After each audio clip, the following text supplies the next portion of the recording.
If it weren't for the dog, the wedding would have gone exactly as planned.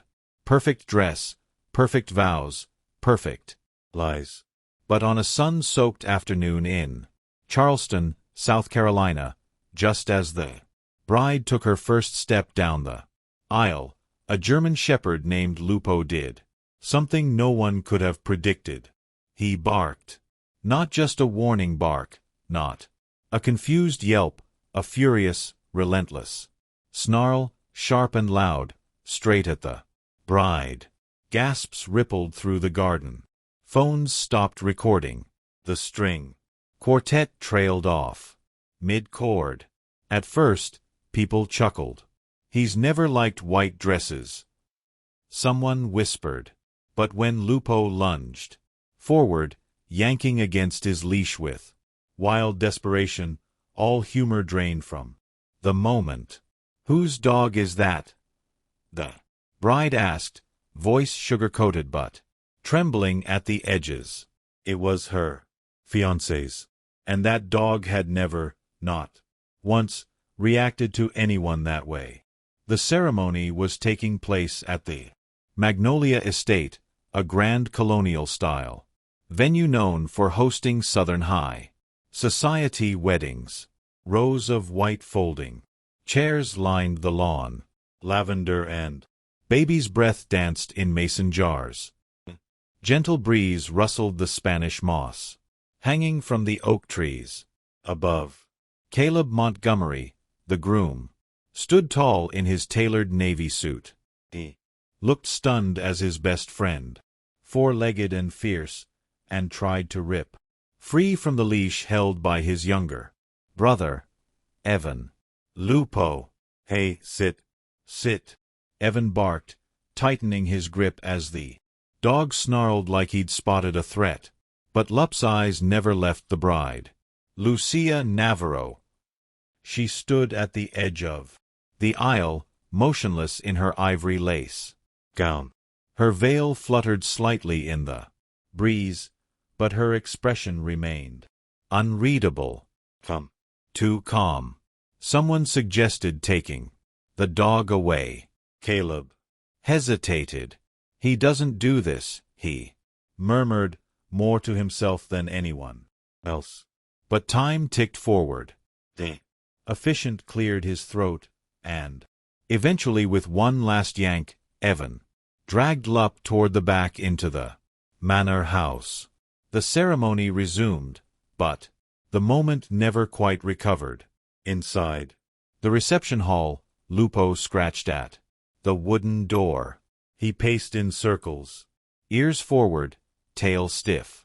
Something was wrong, something no one could explain. Meanwhile, outside, Lucia became everyone's favorite subject. "Handled that so gracefully," a guest commented. "So elegant under pressure," another added.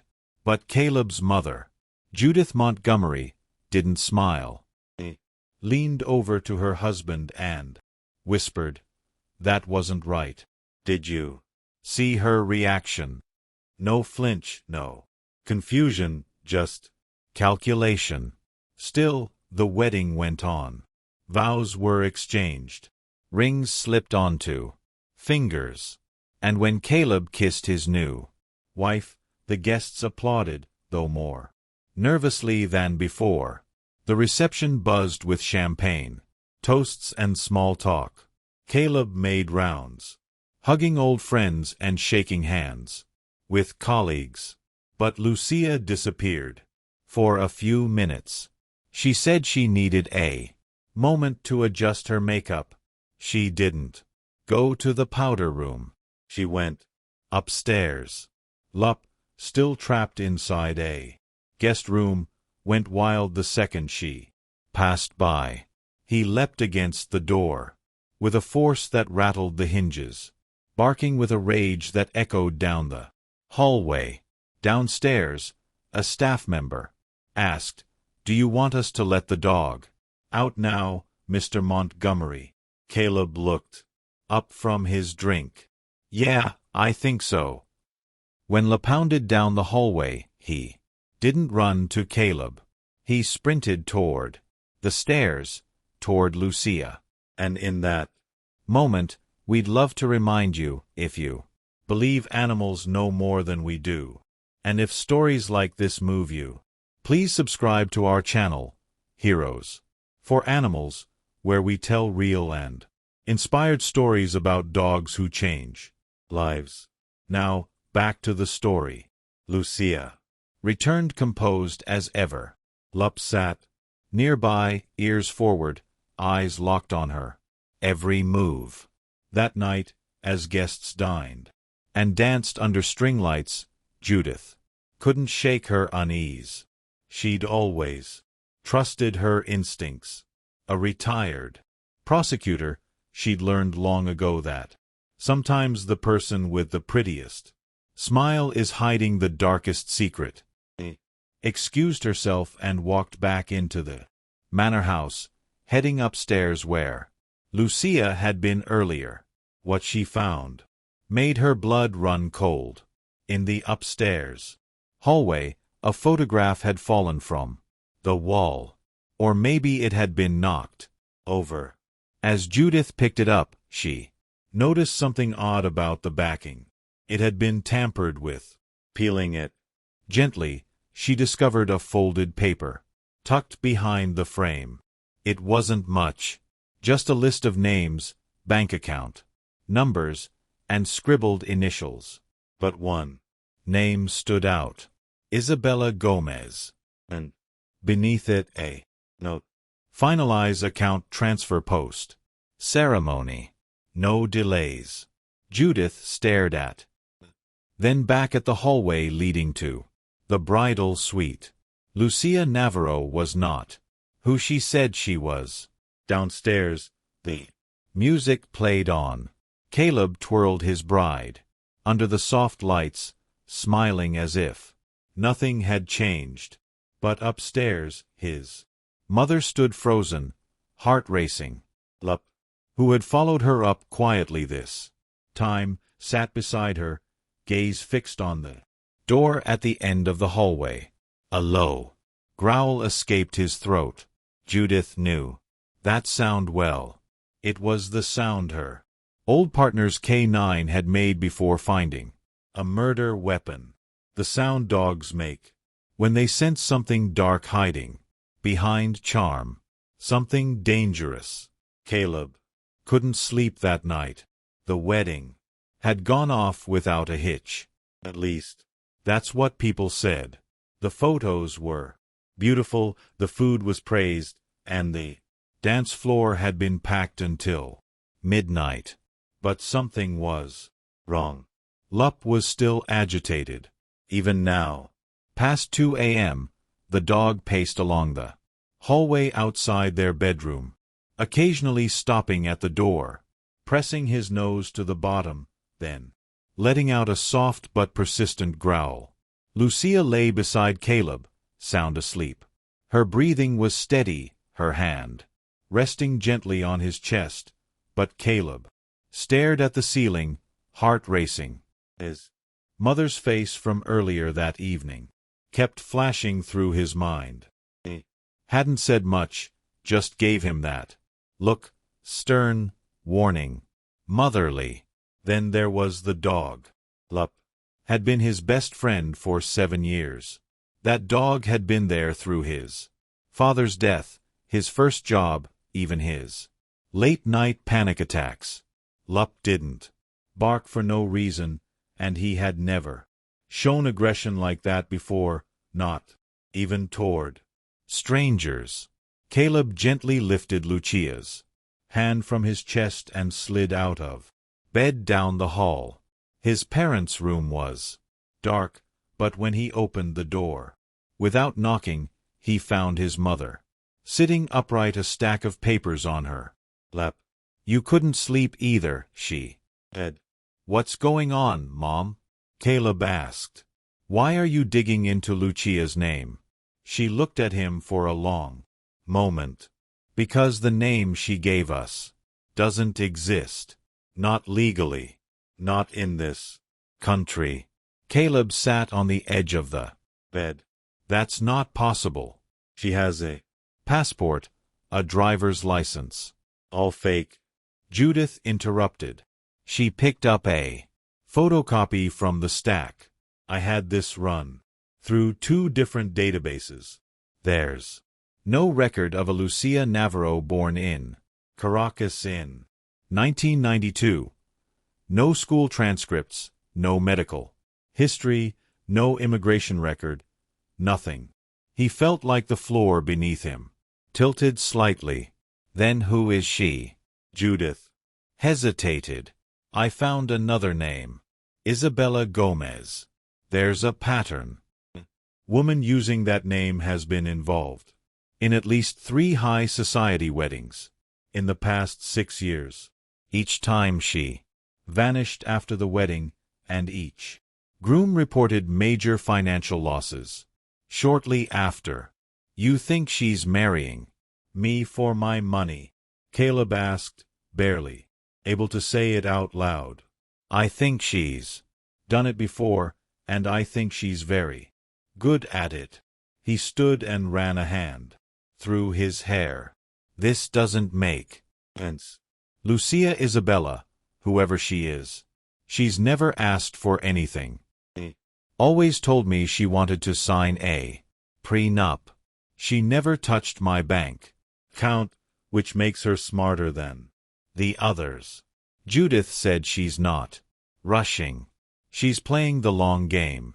The next morning, Caleb didn't confront her. He couldn't.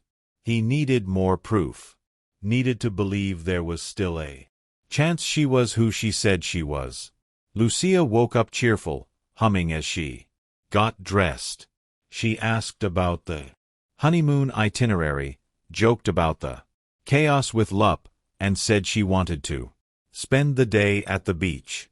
Caleb smiled through it all, but as soon as she left the room, he turned to Lup. You saw something, he whispered, kneeling beside the dog. Help me figure out what. He started by searching the guest room she had used before the wedding. Most of her things had already been moved, but one suitcase still sat under the bed. He opened it carefully. Inside were clothes, cosmetics, and a small makeup bag with a zippered pocket. He unzipped it slowly, heart pounding. There it was. A different passport, different name. Isabella Gomez. Venezuelan. Photo matched Lucia's face, even if the hair was darker and shorter. In the image. He didn't stop there.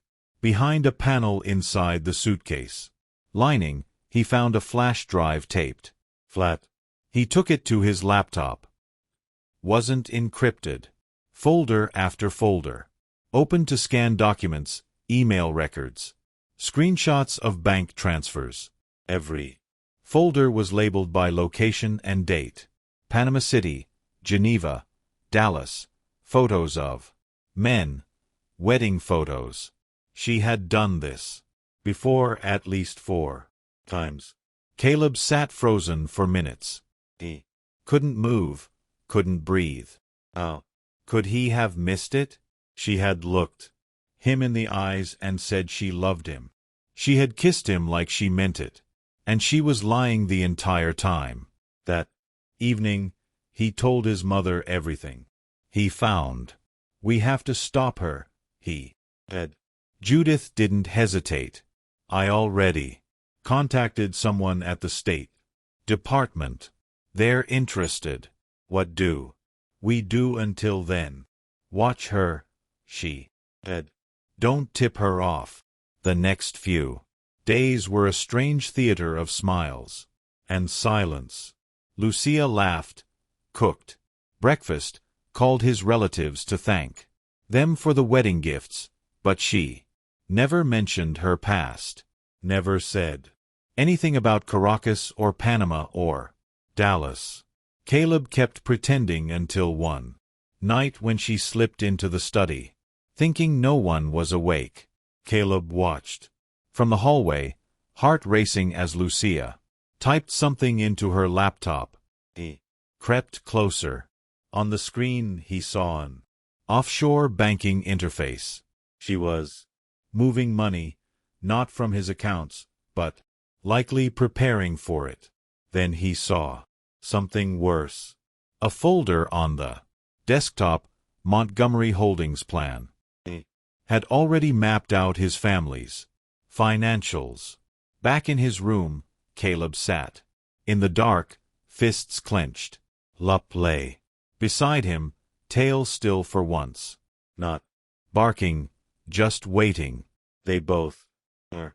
Caleb didn't sleep at all. At 3:22 a.m., he was still staring at the folder burned into his mind.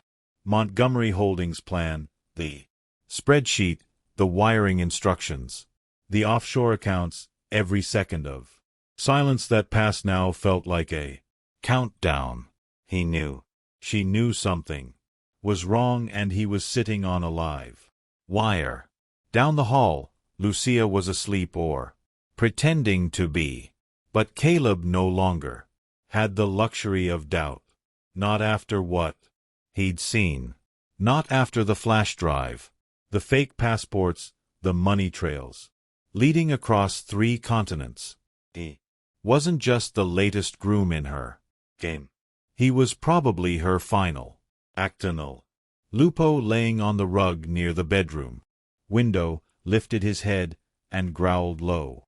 When Lucia shifted in the other room, "Yeah," Caleb whispered. "I feel it." Ooh.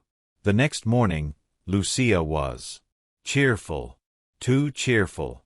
She danced, barefoot in the kitchen, scrambling eggs, humming old Sinatra, wore his shirt, made his coffee just the way he liked it, as if they were newlyweds in some perfect honeymoon fantasy, as if she wasn't preparing to gut him financially and vanish without a trace. Caleb watched her carefully. Every movement. The way she smiled too wide. The way she asked him again, casually, "Do you still want to go over the trust accounts today, darling?" That was her next step. She was ready to make her move. He played along. "Yeah, maybe. After lunch," he said, sipping coffee. "There's a few things I want to pull together first." He had already made up his mind. He wasn't waiting for law enforcement anymore. She was slipping too fast and the clock was ticking. He needed to act before she did. That afternoon, Caleb asked Lucia to meet him at his father's old study, the one with the leather chairs in the wall safe, where his dad used to do all his legal work. Lucia showed up in a soft beige dress and pearl earrings. Professional, innocent, controlled. He didn't notice Lup sitting in the far corner of the room, watching silently. "I thought we could talk, Caleb." Ed. Lucia smiled, folding her hands. "Of course, about the finances, about everything." Her smile faded just slightly. "What do you mean?" He leaned forward. "I know who you are." The room fell silent, utterly, completely silent. Lucia didn't move, didn't blink, just sat there, eyes locked on his. He pulled out the flash drive, placing it gently on the desk between them. "I found it," he said, along with the other passport. "Isabella," she didn't flinch. "Not even a I've read every file. Geneva, Panama, Dallas. I know everything." Phil. Nothing until finally she leaned back and smiled. "Then I guess there's no more pretending," she said softly. For a moment, Caleb didn't know what to say. He had braced for tears, denial, maybe, even a meltdown. But this calm, polished, cold. "You were going to clean me out," he said. "I was," she replied. "And what stopped you?" Lucia turned her head.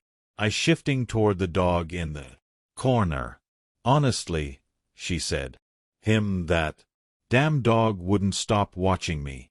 Lup stood now, silent but alert, like a soldier in formation. You've done this before, Caleb said. 4 times. She nodded. That you know of why? Lucia shrugged. Because men like you believe in fairy tales. You want the beautiful mystery woman, the one with no baggage, no past. So when she walks in with a smile and a story, you don't question a thing. I loved you, Caleb said, voice shaking. No, she said. And that was real. That's the part one didn't plan for. He stared at her. So what now? You run. She stood slowly walking toward the window. I should. That was the plan. Until Lupo decided I was a problem. You are. Lucia turned, face unreadable.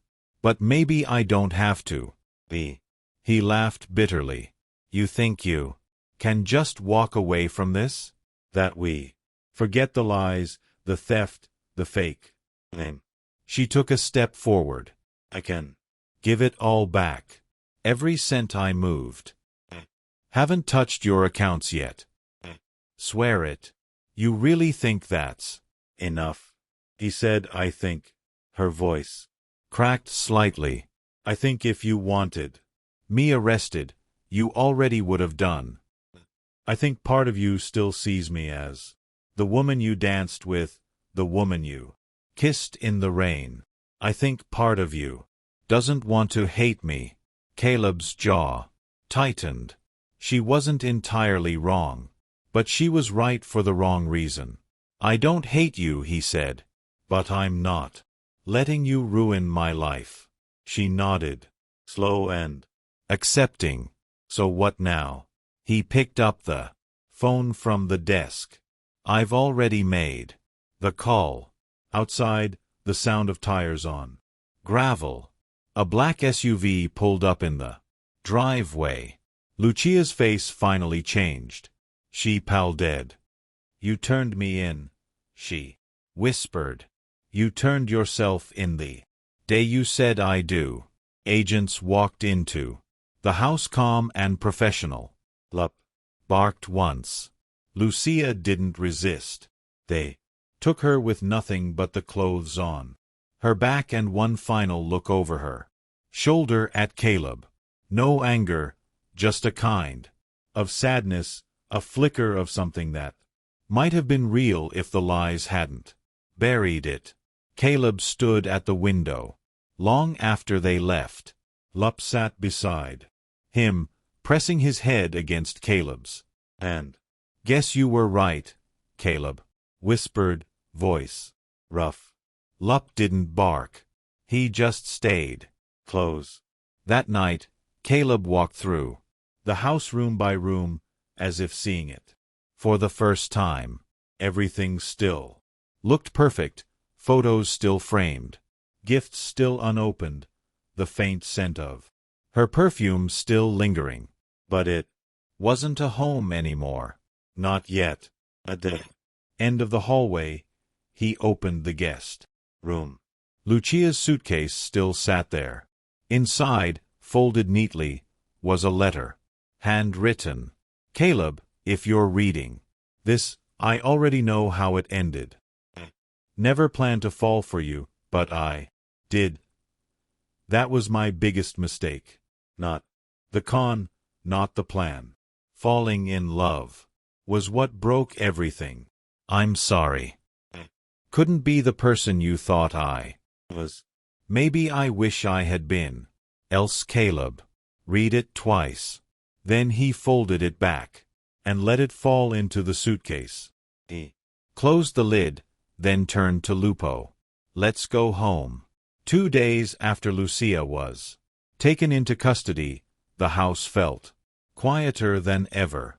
No more humming in the kitchen. No perfume trailing in the hallway. No laughter echoing from the sunroom. just silence and the soft shuffle of Lupo's paws on hardwood floors. Caleb tried to return to a normal routine. He answered emails, took conference calls, stared blankly at spreadsheets, but his mind drifted. The woman he had fallen in love with didn't exist, or at least not the way she presented herself. The woman he married had walked into his life with a smile and walked out in handcuffs, and yet part of him kept replaying that final letter she left. I never planned to fall for you. That was my biggest mistake. Mistake or a confession. Lup followed Caleb everywhere now, into the kitchen, the office, even the bathroom door. He never left his side, as if the dog still sensed something unresolved, something not yet safe. That morning, as Caleb sipped coffee on the back porch, Lupo sat beside him, ears flicking toward every small sound in the wind. Yeah, Caleb muttered, scratching Lup's head. I feel it too. Later that afternoon, Caleb began going through Lucia's no Isabella's things, not to punish himself, not out of spite, but because something didn't add up. He had given the authorities everything: the flash drive, the fake passport, the files on her computer, but he couldn't shake the feeling that there was something else, something missing. He started in the guest room again. The suitcase was gone, taken as evidence, but a small jewelry box had forgotten in the top dresser drawer. Inside was a gold locket he didn't recognize. Not hers, not his. The initials engraved on the back. LG, not Lucia Navarro, not Isabella Gomez. A third name. He popped it open. Inside, two tiny photos, one of a man in a military uniform, the other a young girl, maybe 6 years old. On a hunch, Caleb opened his laptop and searched the name engraved in the corner of the locket's clasp. Liana Gomez. And that's when the pieces started falling into place. Liana Gomez wasn't a con artist. She was a missing person reported 12 years ago in Houston. Harsh 17 disappeared from foster care. Caleb stared at the photo, the facial structure, the eyes. It was her, Lucia. Isabella. Liana, whoever she had become. She had once been a lost teenager with no home and no family. The trail from there to here suddenly didn't look like a scam. It looked like survival. He clicked deeper into public records. Liana's case had been marked closed due to inactivity 2 years ago. No family ever came forward. No one looked anymore. Until now. That night, Caleb couldn't sleep again. Lup kept pacing in circles at the foot of the bed. He stopped once, barked sharply, then ran to the hallway.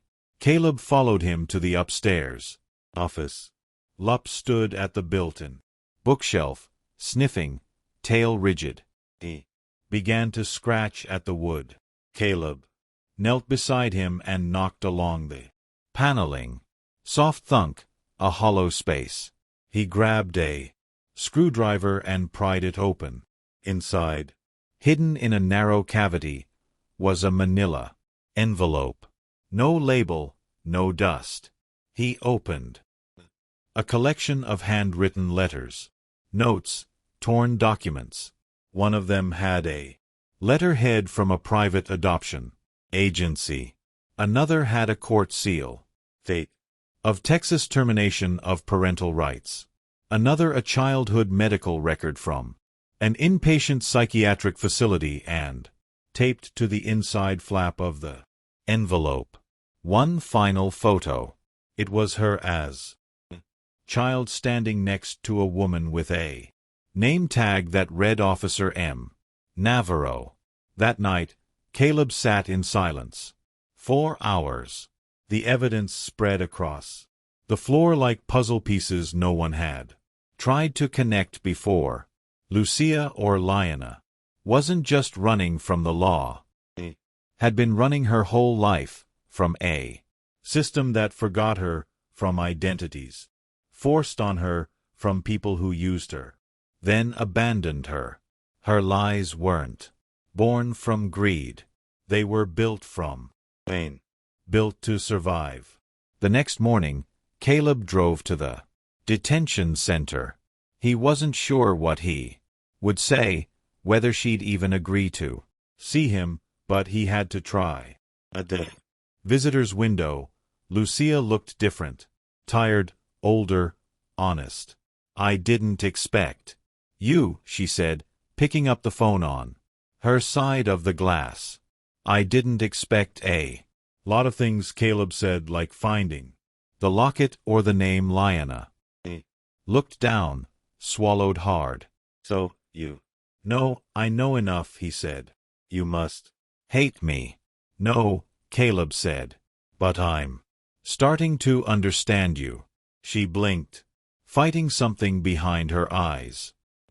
"Was 16 when they dropped me in a state home," she said, quietly. "They told me my mom died. No funeral, no goodbye. Just a trash bag full of clothes and a new name. Everything after that was me trying to survive, trying to matter." Caleb listened for the first time, not as a betrayed man, but as someone trying to see the whole truth. "You could have told me," he said.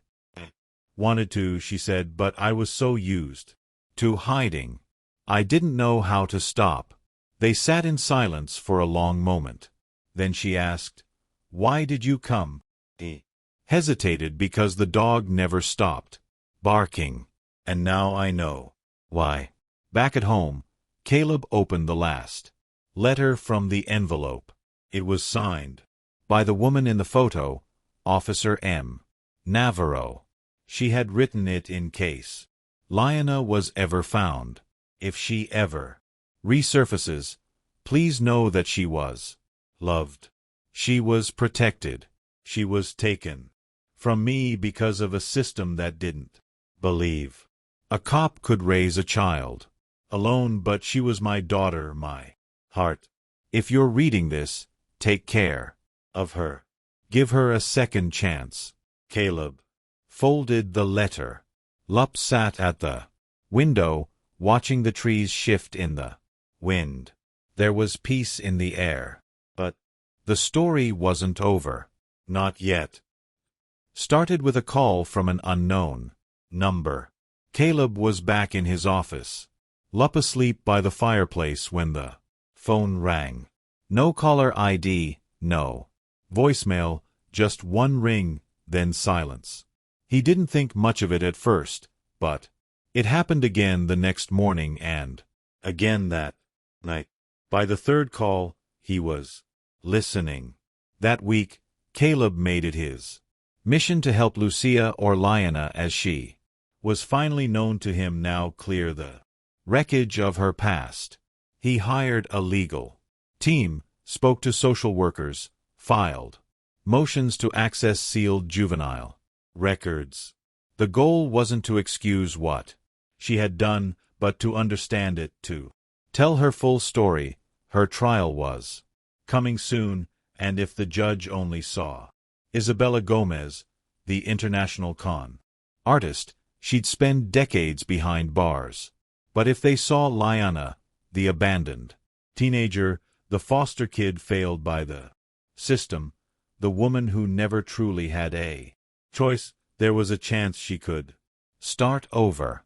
"I'm not doing this because I still love her," Caleb told Judith, who had watched his efforts with cautious silence.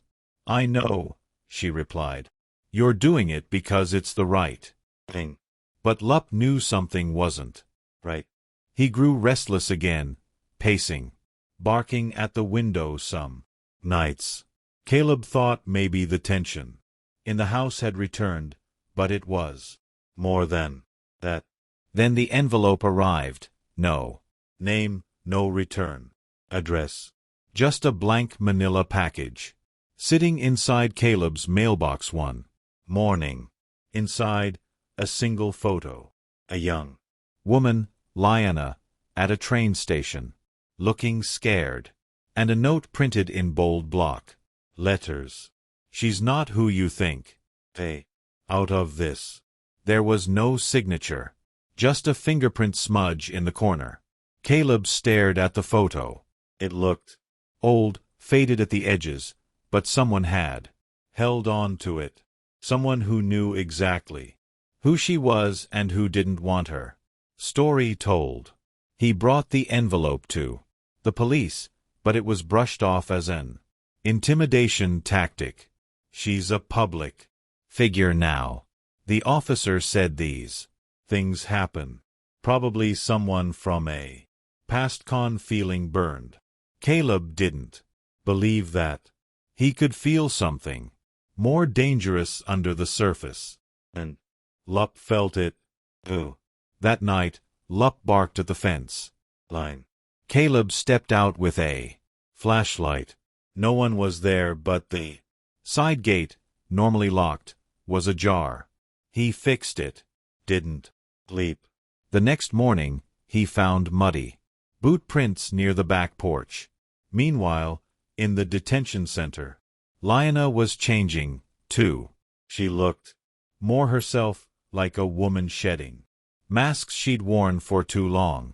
Her hair was natural now, no longer dyed or styled. Her voice quieter, more grounded. I got your envelope, Caleb told her through the glass during visitation. She nodded slowly. I think someone from my past knows where I am, she said. Who?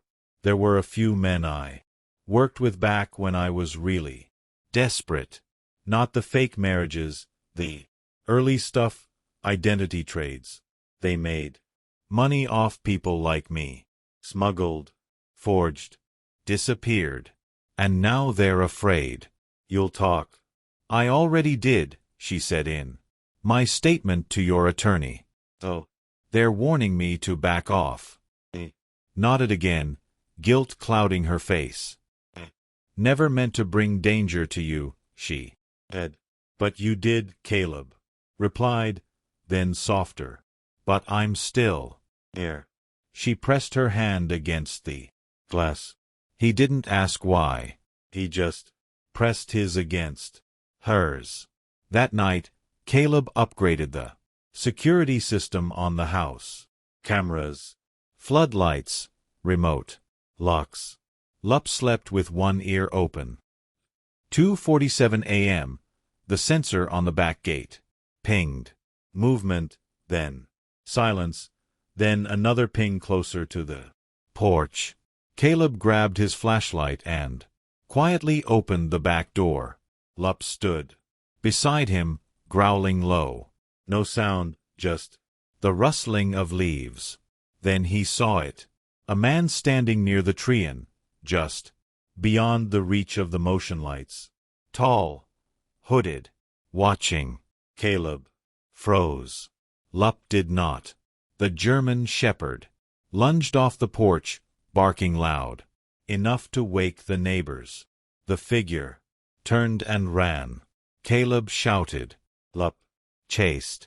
The man disappeared into the woods. Police arrived 20 minutes later. They didn't find anyone, but they did find tire tracks at the edge of the road, and a cigarette still burning near the gate. Someone had been waiting. The next morning, Caleb got a call from his lawyer.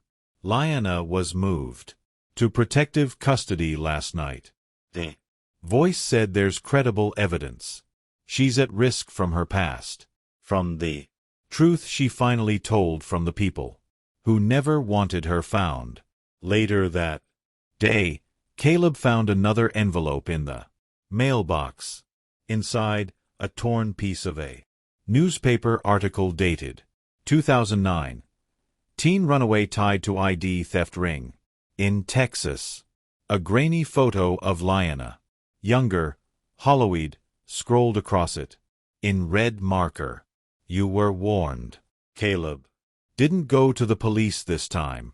He went straight to the FBI. In a conference room downtown, he laid out everything, the envelopes, the threats, the surveillance footage. The agents listened, took notes, and finally admitted what Caleb already suspected. There's a group operating out of Florida and South Texas. The lead agent said, human smuggling, fake identities, underground marriages to move money, and legal status. Lyanna was part of that. Caleb asked. She was a tool, one of many, but she's the first to cooperate, which makes her dangerous to them. The agent leaned forward. She's not just your wife, Mr. Montgomery. She's a target. Back at the house, Caleb sat, with Lup on the porch steps, watching. The sun dipped behind the trees. I don't know where this ends, he said. Lup rested, his head on Caleb's knee, but I do know we're not backing down. The dog didn't move. He didn't need to. They were in this together now. It was raining again, the kind of slow, steady, southern rain that soaked into the soil and whispered through the trees. Caleb sat in the front room, watching the droplets slide down the window pane, coffee cooling in his hands. Lup lay near the door, his head up, ears twitching at every car that passed. The house no longer felt like a house, not yet a home again, just a place holding its breath. Lyanna had been gone for 3 days, moved to an undisclosed location, under witness protection. The agent said it was temporary, just until they could bring in the last few people from the ID ring, the same men who had hunted her 4 years, the same ones who had found Caleb's address. He hadn't heard from her since she left. No calls, no notes, just the memory of her hand against the glass. That night around 11 p.m., Lupo's shot up from his spot and growled. Caleb was already halfway to the door. The security system beeped. Driveway motion detected. He grabbed his phone, pulling up the camera feed. Headlights flashed. Once through the trees, then went dark, then a knock. Soft, rhythmic. He opened the door. Slowly. It wasn't Lyanna. It was the FBI agent. She looked tired. Serious. They tried to intercept the transport van, she said. Didn't make it far. Lyanna's safe, but there's something you should know. Caleb stepped aside. Inside, the agent handed him a small sealed envelope. She wanted you to have this. She didn't know if she'd get to say goodbye. He hesitated, then opened it. There was no letter inside, just a photo. The same one from the locket. The little girl beside the female officer, smiling shyly at the camera, but this one had writing on the back. Find her. Finish what I never could. Caleb looked. The agent nodded. Lyanna wants to testify, but she also wants something more. She wants to find the woman in that picture, her mother, or maybe the officer who raised her. She thinks if anyone can do it, it's you. And that's how it started. Not a rescue, a restoration. Over the next few weeks, Caleb poured everything into the search. With the FBI's help, he tracked old foster records, dug through forgotten case files, and followed leads across 3 states. Lup was with him every step. At one point, they drove to a small town outside Atlanta. There, in a retirement home by the lake, they met Margaret Navarro. She was older now with a tremble in her hands and eyes that had seen more loss than peace. But when she saw the photo Caleb handed her, she broke down. "That's my baby," she whispered. "They told me she ran away, that she didn't want to see me again. She never stopped looking," Caleb said gently. "They just made sure she never found you." The reunion was quiet. No media, no fanfare, just two women, one broken by a system, one bruised by time, finding each other in the quiet corner of a fading afternoon. Lup sat between them, tail gently thumping against the hardwood floor. A month later, the trial began. Lyanna, now testifying under her real name, Lyanna Navarro, told the full truth. No masks, no aliases, no lies. She confessed to her crimes, yes, but she also revealed the machinery behind it all. The men who ran the operations, the way they targeted girls like her, the promises of safety that turned into chains. She didn't cry on the stand. Didn't need to. The truth carried enough weight on its own. The verdict wasn't instant, but it was fair. Time served, supervised release, and full immunity for testimony in future cases. Lyanna walked out of the courtroom, a free woman, and this time she had someone waiting outside. Who? Actually, Caleb and Lup, tail wagging, tongue out, ears forward. She knelt in the parking lot, burying her face in Lupo's neck. "I missed you, boy," she whispered. Lup let out a single bark, then licked her cheek. Caleb stood nearby watching. He didn't need to say anything. They were starting over together. That summer, they planted a tree in the backyard, a live oak, sturdy, lasting, something that would grow with them. Lup liked to nap in its shade, watching birds flutter past and squirrels chatter from above. He'd earned that peace. So had they. Lyanna started volunteering at a local shelter, helping girls like her, foster kids, runaways, survivors of abuse, find their footing again. Caleb returned to work, but he came home earlier these days. He cooked more, listened more, laughed slowly again.